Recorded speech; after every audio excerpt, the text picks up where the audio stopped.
T twenty ক্রিকেটে এমন হার দেখেনি এর আগে ক্রিকেট নিয়ে। টি-টোয়েন্টি ক্রিকেটে ২০০ রান চেঞ্জ করা জেতাটা হয়তো অনেক বড় একটা গল্প। হালের টি-টোয়েন্টিতে এমন একটা চিত্র নিয়মিত ঘটে। তবে বেশ বলার মতো ঘটনা সবসময়ের জন্য। যেমনটা গতকাল সোমবার ঘটলো শারজাহ ক্রিকেট স্টেডিয়ামে। ঐতিহাসিক এই স্টেডিয়ামে বলার মতো অনেক ম্যাচই হয়েছে। তার মাঝে বাংলাদেশ বনাম আরব আমিরাতের ম্যাচটা একটু আলাদাই করে জায়গা করে নেবে। আগে ব্যাট করে বাংলাদেশের স্কোর ছিল ২০৫ রান। আর বিপরীতে আরব আমিরাতের সেই ম্যাচ জিতে নেয় ১ বল হাতে রেখে।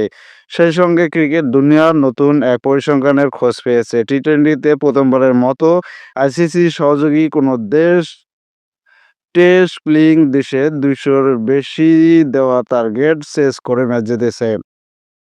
সহযোগী দেশগুলোর কাছে হার বাংলাদেশের জন্য একেবারে নতুন কিছু নয়। গেল বছরে যুক্তরাষ্ট্রের কাছে সিরিজ হারের রেকর্ড আছে তাদের।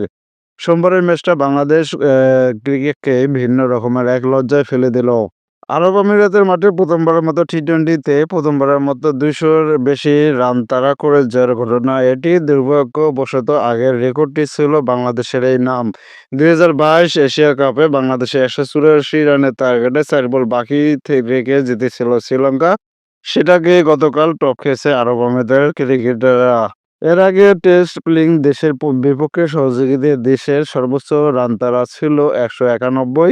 ২০১৫ সালে জিম্বাবুয়ের দেওয়া সেই টার্গেট চেজ করে ম্যাচ জিতে আফগানিস্তান। আর গতকাল আরব আমিরাত পার করেছে বাংলাদেশের ২০৬ রানের টার্গেট। স্বাভাবিকভাবে আইসিসির কোনো সহযোগী দেশের জন্য পূর্ণ সদস্যের দেশের বিপক্ষে সর্বোচ্চ রান তাড়া এটি।